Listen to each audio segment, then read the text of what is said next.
Olá pessoal, muito boa noite a todos, sejam todos muito bem-vindos. Hoje nós faremos uma live muito importante que versa sobre a prerrogativa no exercício da advocacia criminal.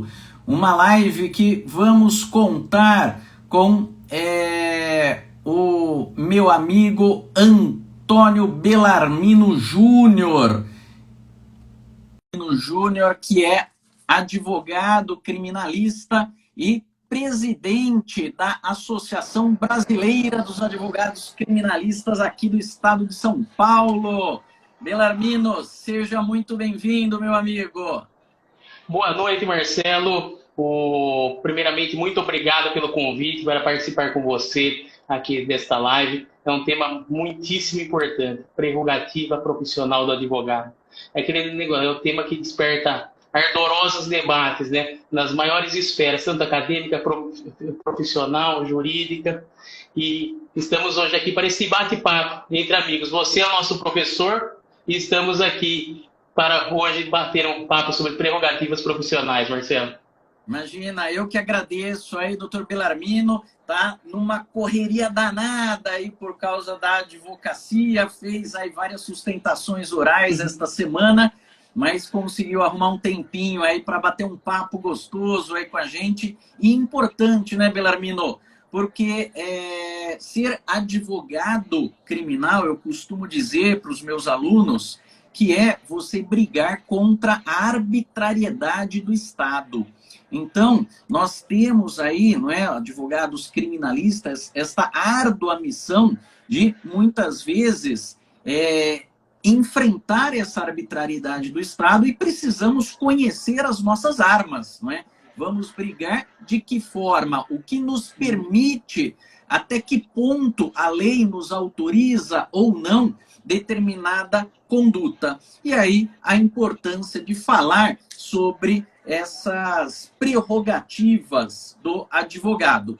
Lembrando então, Bellarmino, a Constituição Federal diz lá no seu artigo 133 que o advogado é indispensável à administração da justiça. O que você consegue extrair disso, Bellarmino? Como que a gente pode analisar isso? Marcelo, primeiramente deixa eu mandar um abraço para o pessoal, os nossos associados, amigos que estão aqui, a doutora Graziele Rodrigues de Jundiaí, e próximo de você, minha grande amiga, a Beatriz, a doutora Beatriz Prandini, e o doutor Tiago de Taquaritinga, Amanda Marques de Cravinhos, a doutora Emanuela do Distrito Federal de Brasília, estaremos fazendo mestrado juntos em Sevilha no próximo ano. E o seguinte, a doutora Mavi, o doutor Vander Felício, que é meu grande amigo. Marcelo, é o seguinte, a Constituição é clara, o advogado é indispensável para a administração da justiça. Daí existe a regulamentação através de lei ordinária, o que é o nosso Estatuto da Advocacia, que é uma lei federal. Mas você falou um ponto importante, que eu utilizo o dizer de Carnelucci. O advogado criminal, em Mistérios do Processo Penal, ele fala, né, que o advogado criminal é aquele que senta no último degrau da escada juntamente com o réu.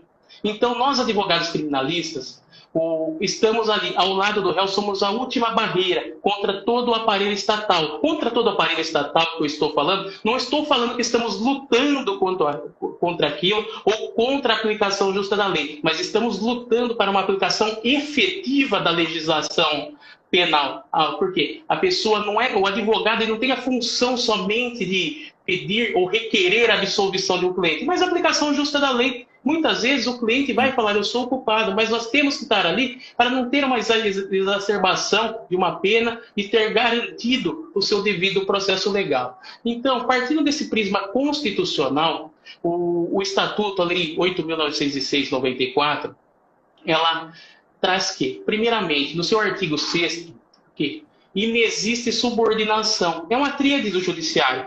O juiz, o magistrado, está no seu munus público de julgar. O Ministério Público, ele está como fiscal da lei. Está meio distorcida essa questão de só acusação. O Ministério Público não é só acusação, eu acho muito distorcido isso dentro dos ditames constitucionais. E o advogado no seu munus privado.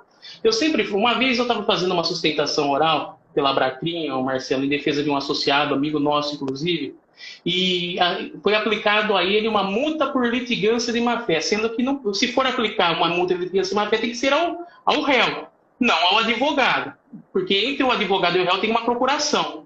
E impetramos uma mandado de segurança, conseguimos a medida liminar suspendendo a multa e eu fui sustentar. Ao iniciar a sustentação, eu disse o seguinte, Marcelo: o que todos nós ali, os julgadores, o procurador e o advogado, nós somos egressos da mesma faculdade, ciências jurídicas. Você já formou advogados, delegados, promotores, juízes, amigos meus, amigas minhas já estudaram com você, tiveram esse prazer que eu não tive, mas tenho o prazer de ser seu amigo. E daí eu disse o seguinte: quando nós nos formamos, nós fazemos um único juramento, que é o juramento do bacharel em Direito. E, posteriormente, cada qual na sua profissão irá fazer. Eu fiz o juramento de advogado, você também, eles fizeram o juramento deles. Mas o juramento primário é único. Então, eu abordei o quê? Que a toga e a beca são irmãs. E isso vem de encontro com o artigo 6º do Estatuto, Marcelo, que a toga e a beca têm que serem irmãs. Não pode ter esse distanciamento, esta separação. Então, o que acontece? Partindo do prisma constitucional, este é o primeiro ponto. E depois, obrigação de todos os advogados, Marcelo, é saber o artigo 7º. O artigo 7º é a nossa salvaguarda de defesa do nosso cliente. E a prerrogativa profissional, ela é do advogado, mas o destinatário final é o cliente. Então, temos obrigação de saber o artigo 7º do Estatuto, Marcelo. Sabe que, Belarmino, eu costumo até para os meus alunos, uma questão até pedagógica, para entrar bem na cabeça deles, não é? Eu nem gosto muito de falar o Estatuto da OAB, porque se fala o Estatuto, tem muita gente que pensa, né, aquele Estatuto de clube, aquilo feito lá por alguns advogados que se reuniram e fizeram lá um estatuto. Na verdade, o Estatuto da OAB é uma lei federal, sim, que é a Lei 8.906 de 94, portanto, com a aprovação do Congresso Nacional e a sanção do Presidente da República. Então, quando se fala no Estatuto da OAB, é preciso lembrar que nós estamos tratando de uma lei federal. E lei federal, portanto, deve ser obedecida por todos. E como, sim, você bem disse, Belarmino, nós temos ali já no artigo 6º dizendo, olha, não há hierarquia entre advogado, membro do Ministério Público e magistrados. Todos estão ali em busca de um objetivo comum, que é a busca da justiça. Nós, advogados criminalistas, defendemos o quê? A correta aplicação da lei. Eu não quero enganar o juiz, enganar o promotor. Eu quero que a lei seja aplicada, se for o caso de absolvição, que meu cliente seja absolvido, mas se for caso de condenação, até com uma confissão do réu, que seja aplicada corretamente a lei, que não haja abusos, que não haja arbitrariedade. E daí, como você bem vai dizer agora, o artigo 7º do Estatuto da OAB. Por quê? Porque nós, advogados, estamos falando por alguém. E muitas vezes nós somos a única voz desta pessoa, que é o réu. Então, o réu ele deposita todas as suas esperanças na fala do advogado, porque o advogado é que vai conseguir entender o que aconteceu no fato e traduzir para termos jurídicos para o juiz e para o promotor. Então, a importância do artigo 7º ao assegurar estas prerrogativas, estes direitos, é justamente para que o advogado possa melhor exercer a sua função. É isso, não é, Belarmino? Sim.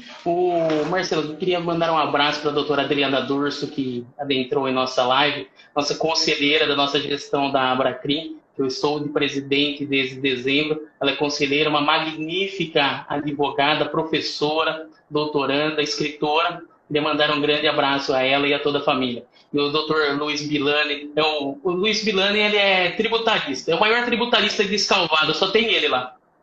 Só tem ele ali. Então é o seguinte, partindo novamente do prisma constitucional, a segunda parte do artigo fala o quê? O advogado é inviolável nos termos da lei. E daí, qual são os termos da lei? A regulamentação, o artigo 7º. O que muito estranha, Marcelo, necessário no Brasil, como teve que ocorrer no ano passado, uma reedição de uma lei de abuso de autoridade abordando a violação de prerrogativas, criminalizando o descumprimento de uma lei. Criminalizando o descumprimento de uma lei. É algo totalmente desnecessário numa sociedade civilizada que deveria ocorrer. E o que ocorre? São os direitos assegurados ao advogado ter contato com o seu cliente, entrevista reservada com o seu cliente, poder ter acesso aos autos. Muitas vezes, Marcelo, eu já vi colegas reclamando de... Uma das maiores violações de prerrogativas é acesso em delegacias de polícia e inquéritos policiais.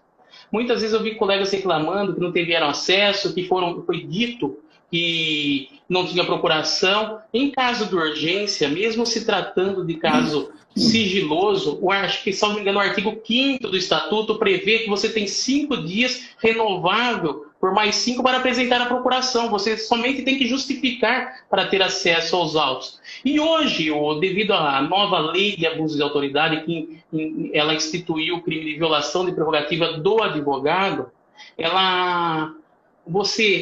os incisos 2, 3, 4 e 5º, o descumprimento de uma forma injustificada se tornou crime hoje.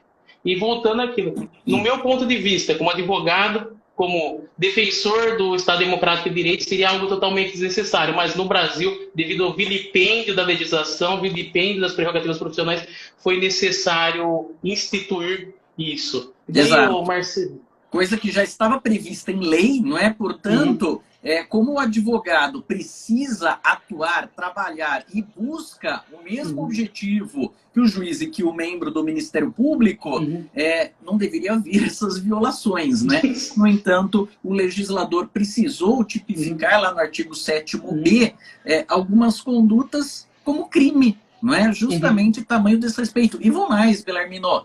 Tem súmulas vinculantes do STF que também chove no molhado, ou seja, a súmula vinculante está praticamente dizendo o seguinte: olha, o artigo 7º lá do Estatuto da OAB continua valendo, viu? Você tem que aplicar aquilo mesmo. Ora, já está escrito na lei, mas o desrespeito é tamanho que houve necessidade da edição de uma súmula vinculante. Né? Então é algo assim que realmente quem vem de fora, de outro país, não consegue entender direito o porquê de tanto regramento sobre isso. Mas, como você disse, infelizmente é por causa do desrespeito que tem. Né? Um desrespeito sistemático às prerrogativas do advogado. E, inclusive, a gente vê muitas vezes tentando até criminalizar a atuação do advogado. Né? O advogado não pode mais sequer defender o seu cliente com liberdade, porque está correndo o risco de tomar uma ação descabida, mas tomar uma ação na cabeça. Né? Ô Marcelo, e além do mais, o advogado criminalista ele está sofrendo muitos ataques da mídia, muitos ataques. Hoje, as redes sociais estão vociferantes. E o advogado criminalista, muitas vezes, ele não é compreendido por sua função. Mas todo mundo, assim como precisará de um médico, poderia precisar de um advogado criminalista. E o advogado criminalista sempre estará ali, pronto porque todo mundo é digno de uma defesa independente do seu crime, independente do seu delito. Ele é digno de uma defesa. E o advogado estará ali, sempre com as mãos abertas para defender o seu cliente. E é importante até, Belarmino, só para complementar isso que você está dizendo, o Código de Processo Penal, ele proíbe, inclusive, a sequência do processo, o andamento do processo, se não tiver um advogado. Por exemplo, a resposta à acusação, né, que é a primeira manifestação oficial da defesa no processo, é uma peça obrigatória. Sem isso, não tem processo criminal. Então, por pior que seja o acusado, ele tem que ter um advogado ou um defensor público, sob pena de nulidade do processo. Mas, Marcelo, diga. Não, pode continuar, Marcelo. Não, que eu ia passar agora alguns incisos do artigo 7º. Sim, vamos lá. Para a gente entender aí, no caso do criminalista, alguns incisos que são interessantes e são pontuais, não é? A gente vê no inciso 2 do artigo 7º, o Belarmino, a inviolabilidade de seu escritório ou local de trabalho, bem como de seus instrumentos de trabalho, de sua correspondência escrita, eletrônica, telefônica e telemática, desde que relativas ao exercício da advocacia. O que significa isso, Belarmino? Traduz aí para a gente esse inciso 2 do artigo 7º. O Marcelo, o advogado ele é inviolável nos termos da lei, conforme disse dos parâmetros constitucionais. E daí a lei regulamenta seu local de trabalho, os instrumentos telemáticos. Entretanto, vou dar um exemplo prático que eu presenciei. Eu estou atuando em uma operação aqui da região de Bauru, interceptações do GAECO. Dentre essas interceptações, tem um diálogo de advogado-cliente, falando exclusivamente de processo. Isso é totalmente além de ser uma nulidade processual, ele é um abuso de autoridade tremendo isso. Não é o meu cliente. Se fosse isso, eu ia pedir o desentranhamento e pedir até a aplicação da lei de abuso de autoridade, porque jamais um diálogo advogado-cliente deveria estar dentro de uma interceptação, ainda mais de uma denúncia processual. Isso é totalmente inadmissível. A conversa do advogado sigilosa. com o cliente é sigilosa. Sigilosa. Ninguém pode ter acesso a essa conversa e o advogado pode ficar tranquilo que, se, por exemplo, for feita uma busca e apreensão no escritório do advogado, a pasta do cliente, onde ele tem as anotações que foram feitas, não pode ser usada. E vou além. Se for usado, é prova ilícita. Sendo prova ilícita, tem que ser desentranhada do processo.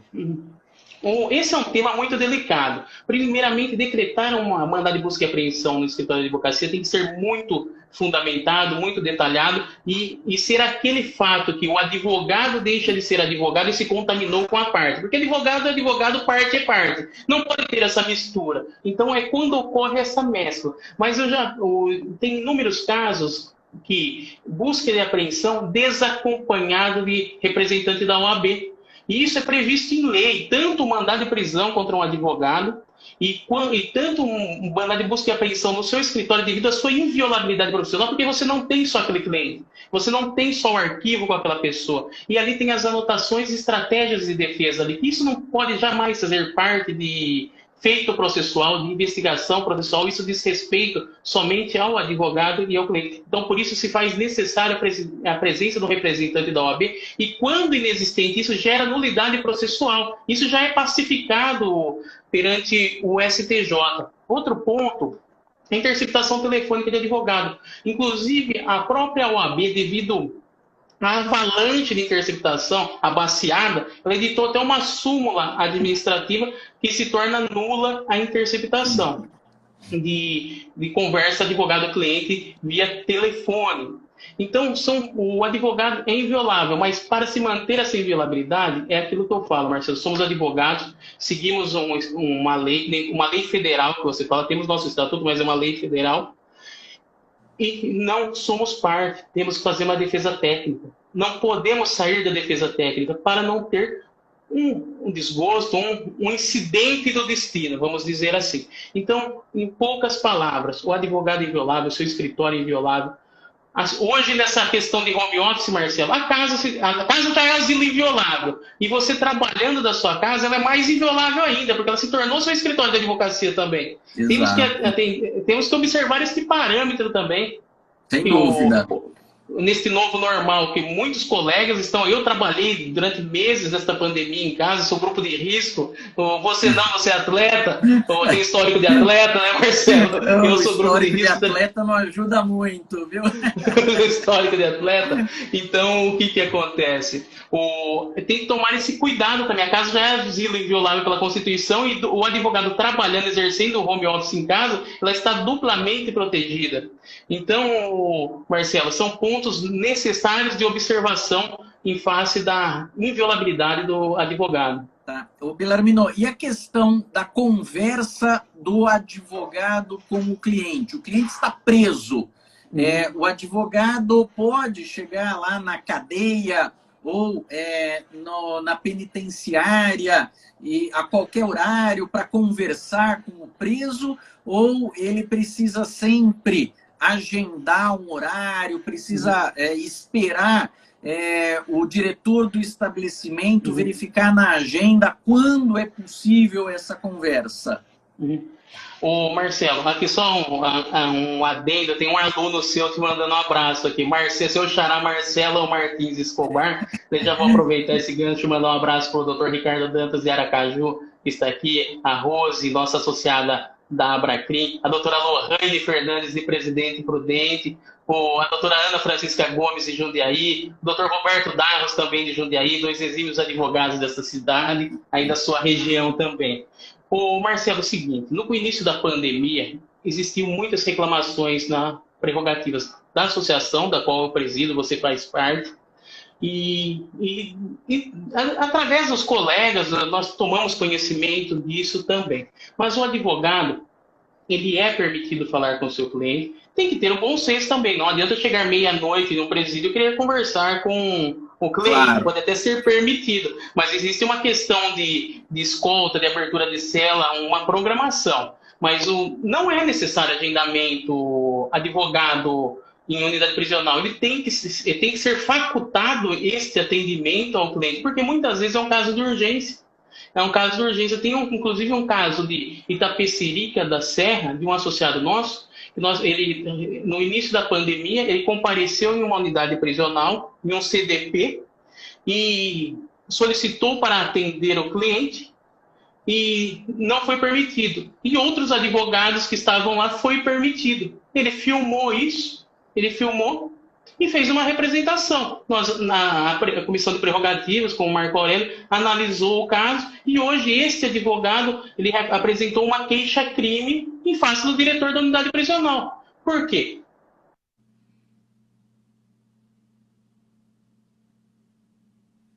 Travou um pouquinho aí, Belarmino. Acho que a internet travou um pouco. Vamos ver se ele retoma. Para mim está travado. Está ouvindo? Agora voltou. Deu uma travada aí na internet. É uma live de peso desse lado, Marcelo. Então, esse colega ele teve essa questão de violação de prerrogativa que não teve acesso. E hoje ele está manejando uma queixa-crime contra o diretor da unidade prisional, porque ficou caracterizado a violação de prerrogativa. E outro ponto que tem que se abordar, Marcelo, que se torna, volta ao inciso segundo. A conversa em unidade prisional, advogado-cliente, ela é sigilosa. Ela não pode ser gravada. Mas em unidades de presídios federais, ela é gravada. Ela é gravada. E isso totalmente não é permitido por lei, mas essas portarias do DPEM, questão de organização criminosa, permite a gravação, que é algo totalmente inconstitucional, errado, não poderia acontecer jamais. E a conversa advogado-cliente em qualquer local, ela é sigilosa, até mesmo dentro de uma unidade prisional. Então, não pode ser cerceado o acesso do advogado a uma unidade prisional. Ele não pode ser indagado sobre seu material de trabalho que está dentro. Eu tive uma reclamação de um colega, que ele me ligou, Belarmino. Eu sou associado, eu estava num presídio no norte do estado, e ao chegar o agente falou, deixa eu ver as suas anotações. Ele falou, não, minhas anotações são particulares minhas, eu não vou compartilhar. E daí ele literalmente bateu o pé, pediu para chamar o diretor da unidade prisional, e tudo isso foi resolvido e ele teve acesso sem ninguém violar o seu material de trabalho. Mas são o quê? Os pequenos fatos, Marcelo. Tem um fato na época da ditadura militar, quando foi assim instituir o AI-5, o gabinete presidencial era composto e o Pedro de Toledo era o vice-presidente. Salvo me engano, era Pedro de Toledo. Posso estar falando equivocadamente. E ele falou o seguinte, o que eu temo não são as autoridades, os generais, os brigadeiros. O que eu temo é o guarda da esquina. É a síndrome do pequeno poder. Então, exato. O que acontece é isso. A pessoa está ali, ela tem que desempenhar sua função, como nós estamos desempenhando a nossa, o respeito mútuo entre ambos, mas o acesso às anotações profissionais do advogado também, isso é totalmente vedado, ilegal, inconstitucional, jamais pode ocorrer. Então, o quê? Mas só que daí tem os advogados combativos que não permitem e tem aqueles advogados que evitam gerar uma discussão e acabam aceitando isso. E isso, essa falta de insurgência, vai abrindo a porta até se tornar um normal. Na hora que vê todas as suas anotações, seu material de trabalho, ou daqui a pouco sua conversa está sendo gravada e ouvida. Isso Exato. se faz são necessário... questões, Belarmino, que eu vejo, que são questões, na verdade, institucionais. Então, até eu compreendo que direito é bom senso, às vezes você precisa conversar com o seu cliente que está no estabelecimento prisional, mas não tem tanta urgência, então não custa, liga, agenda, que fica mais fácil até o deslocamento, trazer o preso, tudo isso. Mas em questões de urgência, não tem como, não é? Eu vou sim bater o pé, por quê? Porque é o meu direito conversar com o meu cliente e até explico a situação de urgência, se for o caso, para tentar um diálogo ainda amigável, mas em último caso nós temos que fazer valer os nossos direitos e eu, Belarmino, sempre entendo que toda vez que houve algum problema, representa junto à OAB, tá? Representa junto à Abracrim, junto à Associação dos Advogados, junto à sua entidade de classe. Por quê? O advogado, ele não está sozinho nessa briga. Jamais. O problema que muitas vezes eu tenho hoje na penitenciária, na polícia, é o problema que você pode ter amanhã. Então, é imprescindível que nós tenhamos aí um coleguismo, porque o exercício profissional, ele acaba sendo aviltado, aquilo que você falou, passa um boi, passa uma boiada, começa a tirar uma prerrogativa aqui, começa a dificultar ali e tal, quando vai ver, você não consegue fazer mais nada, não é? Então, as entidades de classe, elas estão aí justamente para reforçar essas prerrogativas. Então, muitas vezes o advogado ele tem um receio, pô, mas eu vou me indispor com a autoridade. Primeiro, que você tem que lembrar que não está falando em nome próprio, em nome do seu cliente. Segundo, que existe uma entidade, uma associação de classe por trás de você e com um amparo legal. Então, por isso que você disse no início que todo advogado precisa conhecer o artigo 7º. Porque conhecendo o artigo 7º, você sabe dos seus direitos e evita esses abusos, não é? Um outro inciso que nós temos, o Belarmino, é com relação à prisão de advogado por motivo do exercício da profissão. Então, às vezes, você está numa audiência dura, pesada, num júri, e aí aquela síndrome do poder que você falou, não é? Começam a crescer para cima de você, ou o juiz ou o promotor, e acabam te dando voz de prisão. Como é que fica isso, Belarmino? O Marcelo, só trazendo um dado, eu até anotei aqui, o Estado de São Paulo, a OAB concentra 50% dos profissionais em atuação do Brasil. E são abertos 1.200 processos de violação de prerrogativa por ano. Nos últimos 3 anos, a Seccional Paulista expediu mais de 7.000 ofícios a autoridades e órgãos públicos acusados de violar prerrogativas. Foram registrados 230 pedidos de desagravo e 112 foram concedidos. E para conceder um pedido de desagravo é algo muito aviltante. E 112 pedidos de desagravos concedidos é algo muito desproporcional. Muito. Isso só aqui no estado de São Paulo, Belarmino? Só no estado de São Paulo. Meu Deus, que absurdo. Somente no estado de São Paulo. Somente no estado de São Paulo. O Marcelo, nem você falou a questão. Daí entra um debate. O profissional do outro lado. Geralmente ocorre isso em operações policiais e também no júri também. Você faz uma indagação. Eu preciso ter acesso ao meu cliente. Ou você se manifesta no júri diante de um vilipêndio, algo contra a legislação. Você insiste. Na terceira insistência, a autoridade vai falar, você está preso por desacato. O que é o desacato? E daí tem o abuso de autoridade. Então, tem esse choque. Então, muitas vezes, eu vejo principalmente que em algumas áreas dos profissionais que carregam o judiciário, falta ter conhecimento da legislação. falta conhecimento. Tem profissionais que não aceitam ser contestados. Prender um advogado no exercício da profissão é algo totalmente extremo. E hoje você dar voz de prisão a um advogado no exercício da profissão que não for por crime inafiançável é abuso de autoridade. Está previsto em lei isso hoje. Porque volta ao início da nossa conversa, foi necessário uma modulação de uma legislação para tentar cercear o abuso de autoridade. Mas, Marcelo, na questão do abuso de autoridade, é necessário os advogados se insurgir. Você falou algo muito importante, representar na OAB. Nós não vamos brigar sozinhos contra o Estado, nós já brigamos sozinhos contra o Estado pelos nossos clientes, mas por nós tem que ser nossa entidade de classe brigar. E se nós não nos insurgirmos, não solicitar para constar em ata que não teve conversa reservada dentro do fórum com o detente, seu cliente que está preso ali no Corró, que você não teve acesso, você não materializar isso, a letra da lei vai ser morta, não terá efetividade. Então, para ela ter efetividade, dependerá única e exclusivamente de nós advogados, através de uma entidade de classe fortalecida, Marcelo. E lembrando até, Belarmino, que hoje a produção de prova, não é, por parte do advogado em relação a esses eventuais abusos que possam acontecer, ela acaba se tornando relativamente fácil porque você tem um telefone celular na mão. Então, minha sugestão e recomendação para os colegas, começa a gravar tudo, não é? Grava tudo com o telefone celular, porque aí você vai ter a materialidade do delito bem demonstrada, não é?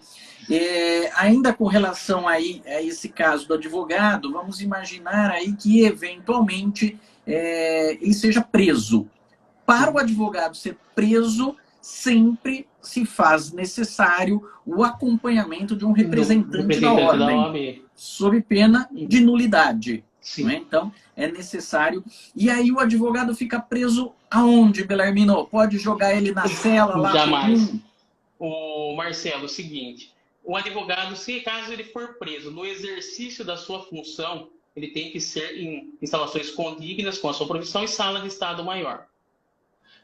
Teve um caso muito interessante, emblemático, que até eu sou advogado do colega, ele é associado nosso, estou representando ele no CNJ contra um magistrado do Estado de São Paulo.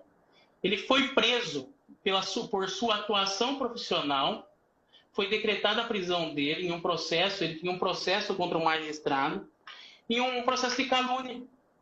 Ele teve sua prisão decretada em um processo de calúnia, um advogado no exercício da profissão. E detalhe, ele foi transferido para Presidente Venceslau. Ele ficou preso 7 dias na unidade prisional de Presidente Venceslau II, um advogado. Então, ele representou, daí o Mário de Oliveira Filho, à época, ele entrou com um habeas corpus, foi indeferida a liminar no Tribunal de Justiça de São Paulo, e daí no Superior Tribunal de Justiça foi concedida a liminar. Em um caso de calúnia, algo totalmente inadmissível, e o advogado preso no exercício da sua profissão em Presidente Venceslau. E daí se iniciou os trâmites administrativos, até foi noticiado no Conjur alguns dias atrás, inclusive vai estar para julgamento no CNJ a representação. Eu estou atuando como advogado deste colega no CNJ. Mas prender o advogado, volto novamente, é crime hediondo? É crime inafiançável? Ponto. Agora, prisão do advogado. Sala de Estado Maior. Em alguns lugares, batalhão da Polícia Militar, centros de socialização que possui a ala separada. Agora, teve um caso emblemático, acho que foi no Amazonas, devido à inexistência de sala de Estado Maior, até os colegas quiserem procurar no Google isso, o magistrado converteu a prisão para a sala de Estado Maior, devendo o mesmo ficar preso na sede da Ordem dos Advogados Estadual. Então, o presidente estadual virou carcereiro, né? É algo totalmente nulo, que não possui... O cara, quando está detido, ele tem que estar sendo zelado pelo Estado, pelas pessoas da sua atribuição funcional. Eita. Então, são coisas que você não vê em lugar nenhum do mundo, vê no Brasil. Aconteceu isso, foi determinado que ele ficasse preso dentro da sala da ordem. Então, Meu Deus, que absurdo. Carcereiro. Lembrando, Belarmino, que a lei diz que o advogado fica em sala do Estado Maior e não em cela Não em do cela, Estado não em Maior, cela. não é? Só para reforçar isso. Uhum. E aí o advogado, diz lá o inciso 6º e o inciso 7º, que o advogado tem livre exercício, né, para ingresso na sala, assim como lá no inciso 8º, ele pode também, independente de horário previamente agendado, dirigir-se aos magistrados, nos seus gabinetes de trabalho e tudo mais. Então, significa que o advogado ele tem a possibilidade, sempre que ele achar necessário, e aí, claro, o advogado é o primeiro juiz da causa e vai no bom senso, mas ele pode, então, se dirigir diretamente ao gabinete do magistrado para explicar determinado caso ou despachar com o magistrado. Sim, é livre o acesso, volta-se ao artigo 6º. Não tem hierarquia. E o advogado, ele faz parte da estrutura do funcionamento do judiciário. Queria mandar um abraço para o meu professor Cláudio do Prado do Amaral, exímio juiz de São Carlos. Foi meu professor na USP, na especialização em ciências criminais, além de um grande amigo, um grande professor. Queria mandar um abraço para ele, professor Cláudio. É livre o acesso. O advogado tem o direito de despachar. Muitas vezes nós vemos em unidade policial, aqui ninguém entra no meu cartório. Não existe dono de um prédio público. A pessoa está ali de passagem. Aquilo serve à sociedade, serve ao andamento do judiciário. Então, está estabelecido em lei e é permitido. Você muitas vezes tem que nem você disse, Marcelo, é necessário bom senso. Você não precisa ir para tudo, para qualquer petição, e bater no gabinete do juiz. Mas um caso extremo, um caso de liberdade, um caso de violação, muitas vezes é necessário você conversar e explicar a situação, que muitas vezes as 3 folhas, 4 folhas do nosso pedido não conseguem externar aquilo que está ocorrendo. Então se faz necessário a conversa. Agora eu vou contar um caso. É o chamado embargos auriculares, né? Que não se aprende isso na faculdade, não tem nos códigos, mas muitas vezes faz uma diferença enorme no julgamento. Isso você aprende com o tempo. A faculdade não ensina, porque a prática ensina. Eu vou contar um fato. Até na época, tinha um movimento no CNJ sobre revista de advogado na entrada de tribunais, de fórum, e levando como parâmetro os alunos, quer dizer, o professor Cláudio está falando aí, já falei aluno, os magistrados, promotores passam sem revista. Teve essa discussão. À época, o Mário era presidente da Abracrim, ele lançou uma campanha para enviar um e-mail aos conselheiros solicitando que isso fosse retirado, a necessidade de revista advogado, salvo demonstração de perigo iminente, a pessoa armada, algo nesse sentido. E era uma ordem, o titular da ação, da representação, era uma OAB do Nordeste. E antes do julgamento, ela retirou a representação, então nós não tivemos esse julgamento. Mas foi um movimento muito bonito. E daí, o que ocorre? Eu vou dar um exemplo que eu presenciei, eu tenho até vídeo disso. Você chega nos gabinetes dos desembargadores da seção de Direito Criminal, o professor Cláudio Belarmino, advogado criminalista de alma e peito, corre sangue jurídico penal dessas vezes. Muito obrigado, professor. Sou seu aluno, seu aprendiz e seu admirador. Como diz o professor Cláudio nas aulas, falava, o Belarmino é um advogado raiz, né? Isso então, aí. Na Conselheiro Furtado, lá no prédio dos desembargadores, da seção de Direito Criminal, você chega, eu presenciei. O advogado chega lá, ele passa o detector de metal e depois passa a revista com um bastão nele. Eu ali aguardando para liberar minha entrada no gabinete do desembargador, passou o estagiário, não foi revistado.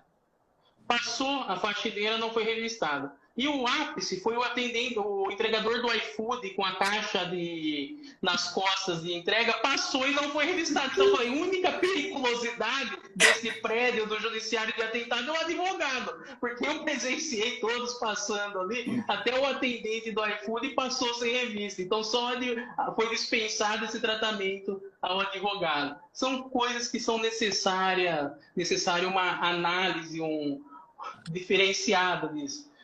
É absurdo isso. E detalhe, pela lei, é permitida essa revista? Eu acho que não. Então, é sempre complicado porque você vem com a alegação de que é necessário por causa da segurança. Mas espera aí, então, se é necessário por causa da segurança, todos que ingressam precisam ser revistados, inclusive o juiz, o promotor, não é? Nós tivemos um caso aí em São Paulo, não foi no TRF, que teve um procurador que tentou esfaquear uma juíza. Então, é o advogado que é o maluco na história, é o advogado só que é o perigoso, que precisa ser revistado? Não, se for para ser revistado, então que todos sejam. Ou então, ninguém é revistado. Sim. Não é? A regra tem que ser a mesma para todos.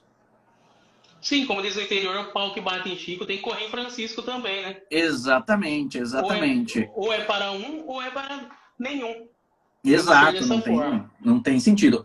Bellarmino, agora lá no inciso 13, inciso 14 do artigo 7º, falam daquele assunto que você já chegou a comentar por cima, que é a possibilidade do advogado ter acesso aos autos de inquérito policial e de processo, mesmo sem a procuração. Então, casos urgentes, muitas vezes o cliente nos procura, ou a família nos procura, o cliente está preso lá em Presidente Bernardes, o processo está correndo aqui em Campinas, e aí eu vou para ter acesso ao processo, eu falo, opa, doutor, cadê a procuração?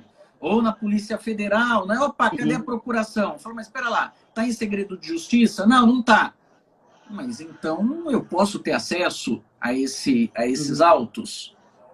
Ô, Marcelo, além disso, quando nós recebemos em nosso escritório uma família, geralmente a pessoa está presa ou o cliente, você precisa examinar os autos, mesmo ele estando em segredo de justiça.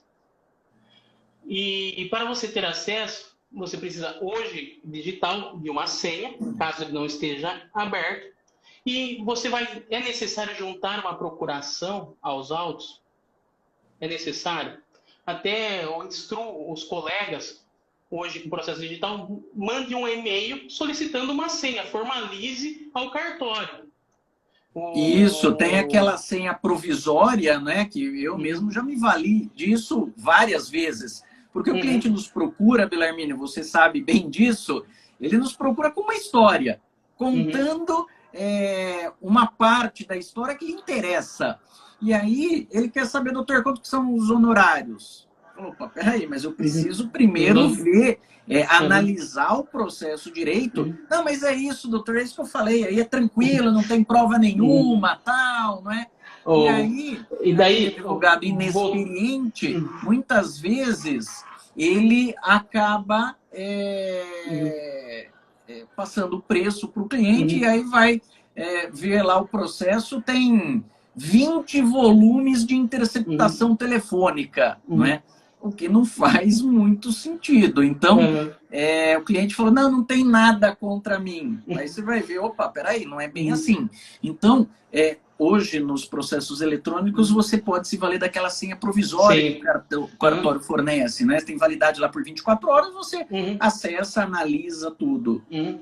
Agora, nos processos físicos, Marcelo, você tem, não sendo... O primeiro processo é público.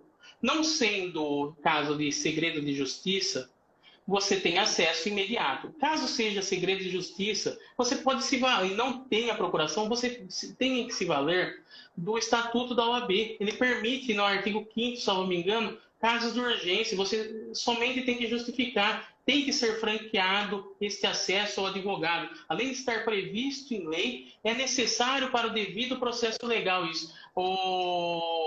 Marcelo, agora é uma provocação do professor Cláudio aqui. Gostoso do âmbito jurídico é o debate. O professor Cláudio perguntou, Marcelo, por que o juiz teria que ser revistado ao entrar no fórum? E a segunda, achei interessante sua colocação e acha que merece uma explicação mais ampla devido à dignidade da advocacia criminal. Exato, é a questão aí da igualdade, né? Você tem o princípio da igualdade. Então, eu entendo que, já que o advogado está sendo revistado, todos devem ser revistados. Então, ou se revista todo mundo, ou não se revista ninguém. É uma questão aí de igualdade, não é? Justamente para que se mantenha essa igualdade, essa previsão que não há hierarquia entre juiz, advogado e promotor, como previsto na lei. Então, eu entendo que deveria se manter a mesma paridade.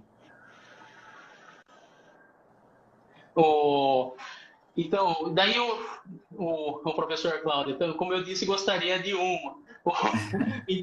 Então, Marcelo, na questão do acesso, essa questão de acesso a fórum, a questão de revista, o juiz, o promotor de trabalho, e é seu local de trabalho também é o local, um local de trabalho do advogado também. Então tem a questão das normas de segurança, tudo. Mas a questão do advogado, a questão da igualdade, a tríade da justiça, do artigo 6º, eu entendi o seu ponto de vista disso daí. E eu também acho na questão seguinte, o público ao adentrar a um fórum, ele tem que ser revistado. Você não sabe o que a pessoa tem na bolsa, você não sabe o que a pessoa está carregando ali, mas o advogado, sua pasta é sua ferramenta de trabalho, as suas anotações. Então, eu acho que ali é uma questão de respeito ao munus da sua profissão, um respeito à advocacia. Simplesmente isso. Eu acho que ao chegar no fórum, ele está chegando ao seu local de trabalho também, porque ele vai desempenhar o seu mister. Então, eu acho esta questão ali, a questão da revista do advogado. Concordo, eu acho também que a revista, muitas vezes, Belarmino, doutor Cláudio, a gente chega a ver revistas vexatórias, principalmente de mulheres advogadas, tendo que tirar tudo da bolsa. Mas aí é aquilo que você falou, né, Belarmino? Muitas vezes é a pessoa que está ali fazendo a revista que acaba extrapolando, tendo a síndrome do pequeno poder, não é? E acaba fazendo uma revista vexatória que entendo desnecessária nestas situações, né? Expondo, tendo que abrir a bolsa e tirar todas as coisas da bolsa, o agente de segurança já não olhou ali a bolsa, ou já não passou o detetor de metais, aí ela tem que abrir a bolsa, tirar absorvente, tirar coisas íntimas dela, para mostrar para o segurança, sendo advogada, tendo se identificada como advogada, tendo demonstrado que vai ter audiência. Então, eu entendo que acaba sendo, sim, uma revista vexatória nesses casos. Há alguns tempos atrás, hoje o Estado de São Paulo, as unidades prisionais possuem scanner. Alguns colegas são contra. Eu sou a favor do scanner. Tem uma posição pessoal, não institucional, uma posição pessoal.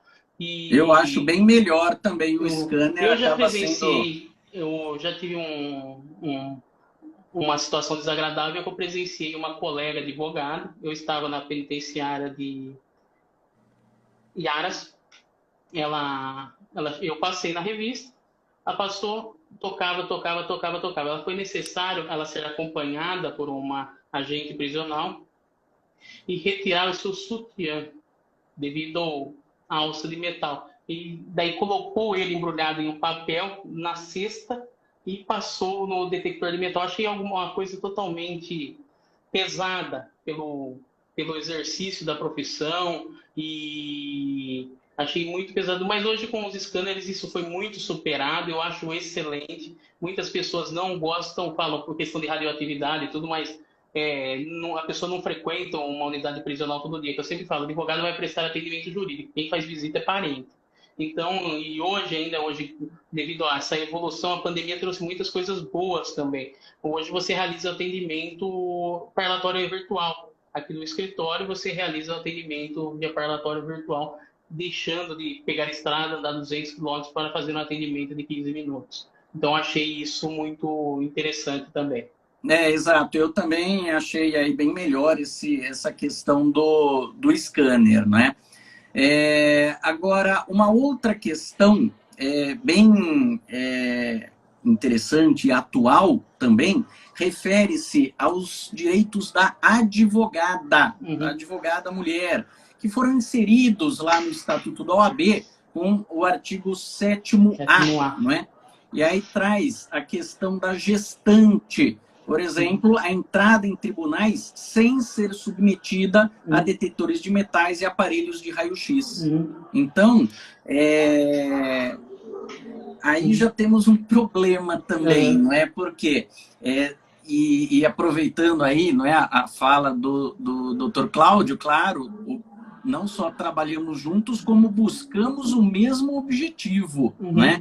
Buscamos o mesmo objetivo. Mas a mulher grávida, então, ela não vai se sujeitar ao raio-x, né? Ela não vai se sujeitar por questões óbvias. O professor Cláudio fez um apontamento interessante, ele como magistrado, que ele não diz que concorda com a revista do advogado, mas a questão do equívoco da revista do juiz. Eu entendo o posicionamento do professor Cláudio, eu tenho tem essa questão da igualdade, mas ali está seu gabinete, é o seu local de trabalho, é o lugar diário que ele frequenta. Eu entendo o professor Cláudio no posicionamento dele, porque que nem nós chegamos no nosso escritório. Aqui é o nosso local de trabalho, nosso gabinete particular, e ali é o gabinete de trabalho do juiz. Então, ali é a sua extensão. Então, eu acho que o posicionamento do professor Cláudio seria esse. E daí o que acontece? Daí o meu posicionamento, eu concordo com o posicionamento do professor Cláudio, mas eu acho que o advogado não deveria ser revistado, a não ser que demonstrasse um risco iminente de perigo. E os fóruns federais, o advogado ali, ele coloca sua pasta na esteira com um detector, com raio-x. Não precisa abrir, não precisa nada, somente o operador está vendo o que tem ali dentro, não precisa ser violado sua ferramenta de trabalho. Então, Marcelo, voltando a questão do direito da advogada gestante, a entrada de raio-x, o raio-x ele emite a radioatividade que pode prejudicar a gravidez. E a advogada gestante ela tem prioridades nas sustentações orais. Foi uma alteração muito interessante inserida em 2016. Em 2016, no Estatuto, através da Lei 13.363.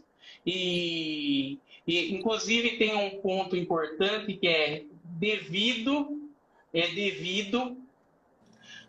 ter vagas para advogada gestante no fórum.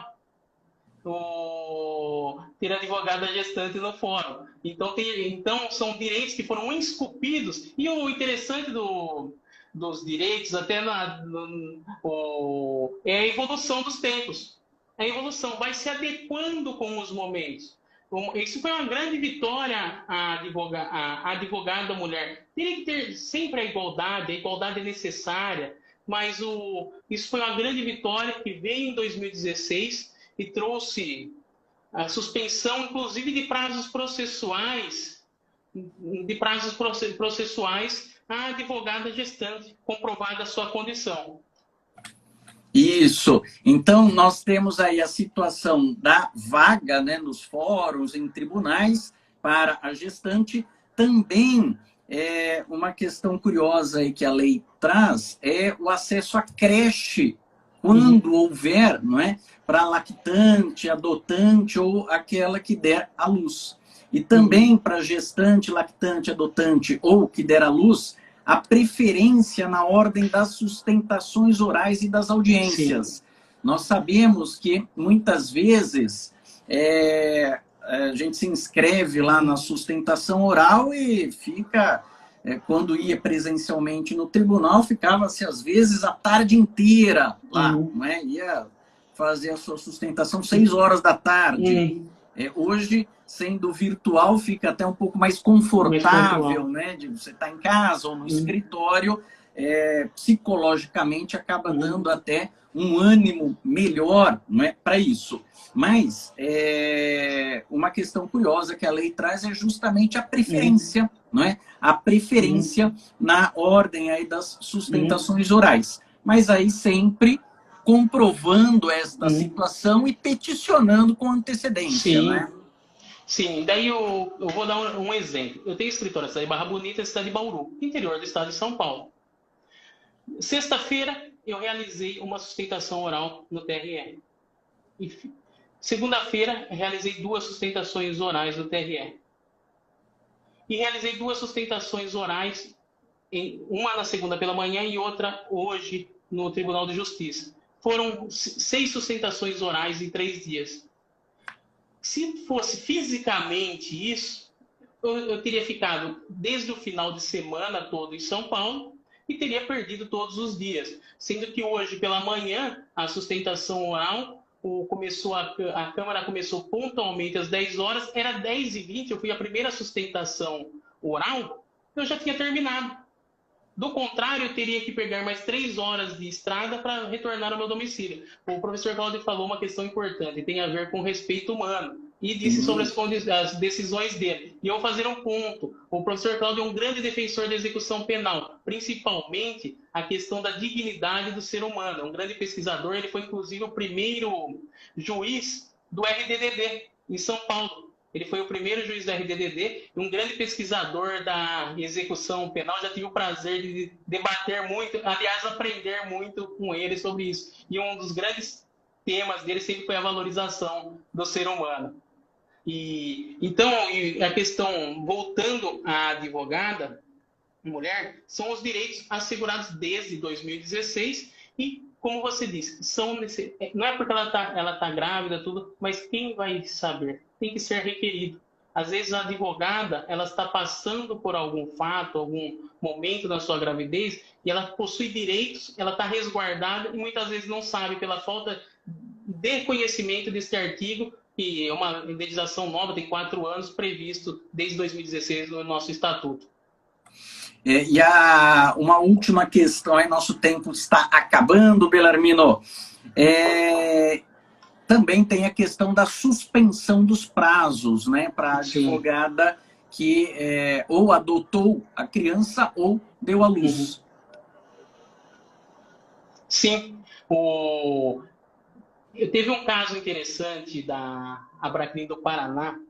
A advogada estava grávida, marcou o plenário do júri para o mês do parto.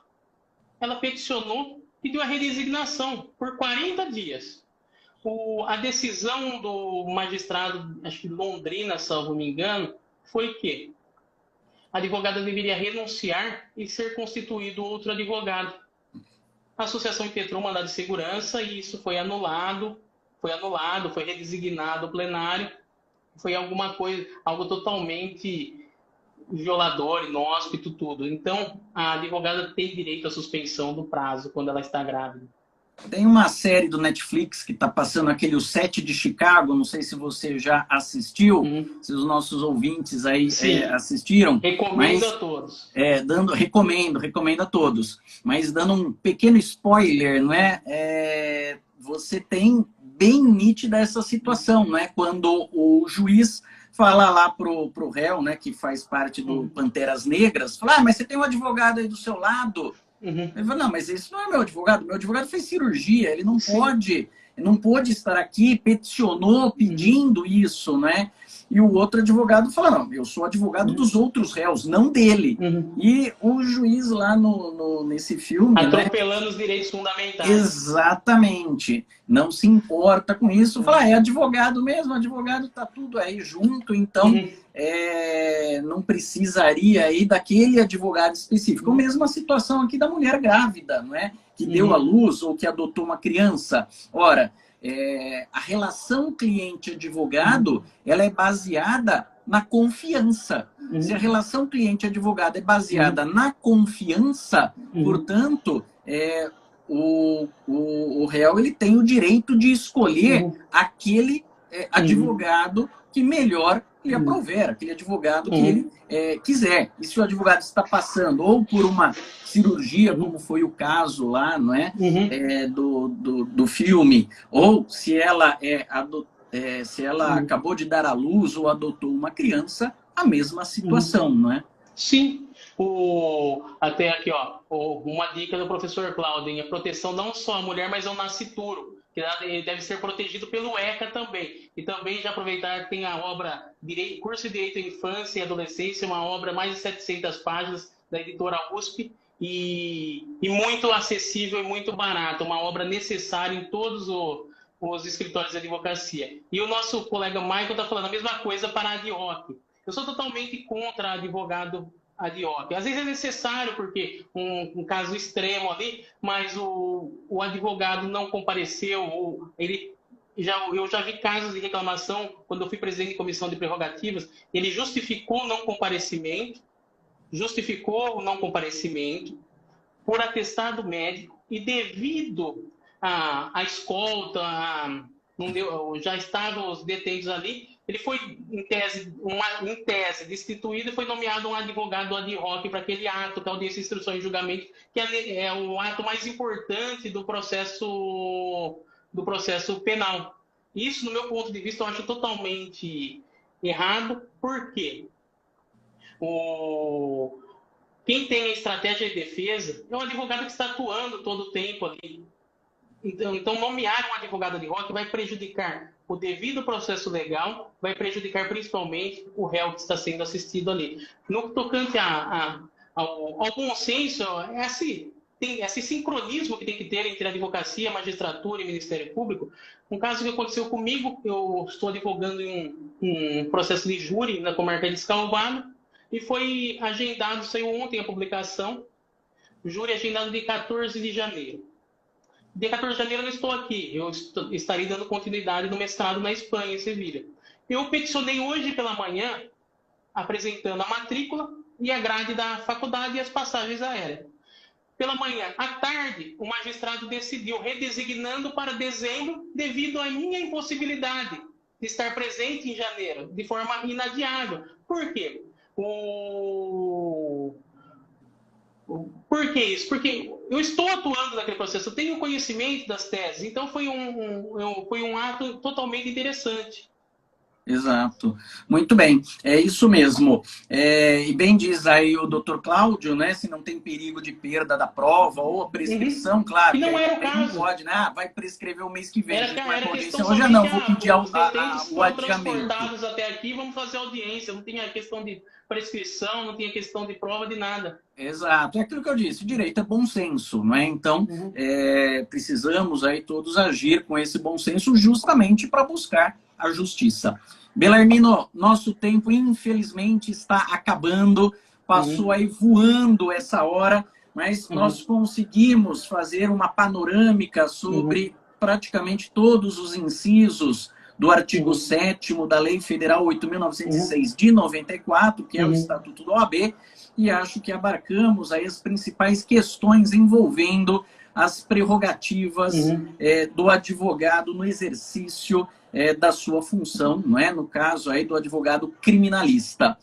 Belarmino, eu gostaria mais uma vez de agradecer muito a sua disponibilidade. Eu sei que você está numa correria danada aí, não só do escritório, mas questões políticas e familiares, pessoais também.